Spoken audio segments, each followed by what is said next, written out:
X raisons. Ouais. Donc, Marc, tu dis quelque chose de très intéressant quand le marché est tendu et que les tarifs sont bas. Qu'est-ce qu'il Oui, faut faire? bien, si vous voulez, on n'a que 24 heures par jour, hein. Donc le temps il n'est pas élastique.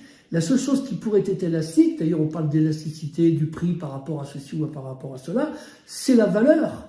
Voyez, et la valeur des consultants qui sont capables de prendre en main une équipe, qui sont au service des gens, qui savent influencer positivement, qui savent suivre un programme, faire du suivi, etc. C'est déjà des gens qui ont développé vraiment beaucoup de compétences qui sont des compétences piliers pour être un consultant dynamique humaine.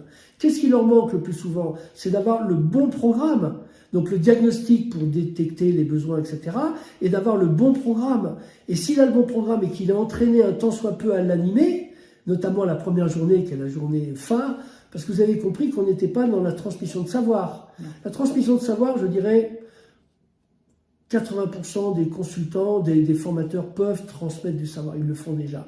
Mais transmettre du savoir-faire, ça veut dire qu'il va falloir agir sur montrer l'intérêt pour quelqu'un de dépenser du temps et de l'énergie, savoir qu'il va devoir quitter sa zone de confort parce qu'il va aller chercher des choses qui ne sont pas encore actualisées chez lui. Ça va donc l'amener à revisiter un certain nombre de schémas, un certain nombre de modèles mentaux. Ça va l'amener à s'entraîner, donc à reconfigurer le reptilien, là, les schémas de mémoire du corps pour pouvoir être capable d'adopter des nouvelles façons de faire, des nouvelles habitudes.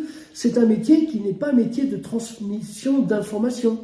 On n'est pas des informateurs, on est des gens qui sont vraiment plus des entraîneurs, c'est-à-dire des gens qui amènent d'autres à pouvoir s'approprier une technique, une méthode. On transmet du savoir-faire, c'est un métier à part, c'est des techniques particulières, voyez, mais dont la racine, dont les bases sont les mêmes que celles d'un formateur en langue, un formateur en technique, un formateur dans un domaine ou dans un autre, un domaine de la sécurité par exemple.